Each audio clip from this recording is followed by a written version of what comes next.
Hello and welcome to video number 5. We're going to discuss how to connect your software to your S3 account so you can begin to upload files.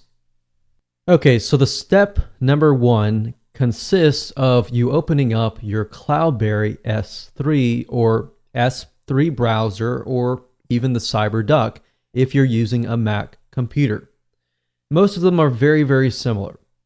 Now in Cloudberry, we're using this because we really like Cloudberry. We've used other softwares before and we just like Cloudberry. So really it comes down to your preference.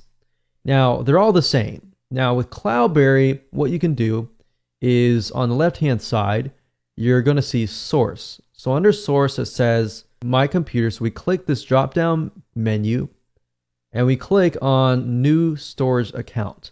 Now with Cloudberry, it gives you a ton of different options. Now you don't really need most of these options, but it gives you the option to connect to your website FTP.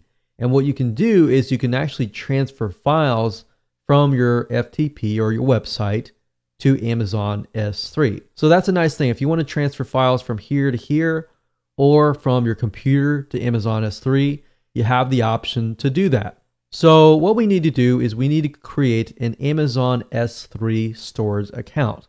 So we click this, double click it. Now it's going to ask you for the display name, which is basically it tells you what the account is, and that's just for you. Next, it's going to ask you to enter your access and secret keys.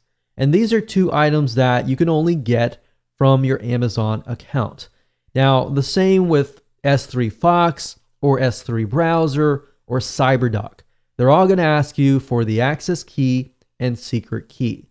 What's nice about this is once you get the key, it'll connect to the system and you don't need to worry about creating buckets within the Amazon S3 dashboard, which is something that you used to do. So you can do everything within the program itself.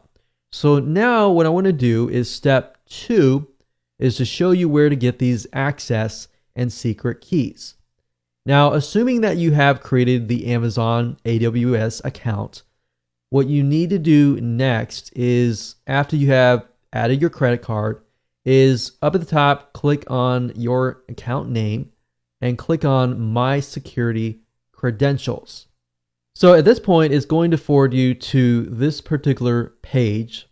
It's going to say you're accessing the security credentials for your AWS account. So click continue. And then next, we need to go under this item here, access keys. And then of course, you're going to see create access key. Now keep in mind that you can only have 2 active access key IDs. You cannot have more. So if you need to make more inactive, you just click on make inactive. Once you click on create new access key, it'll create a brand new access key and it'll create those 2 keys that you need.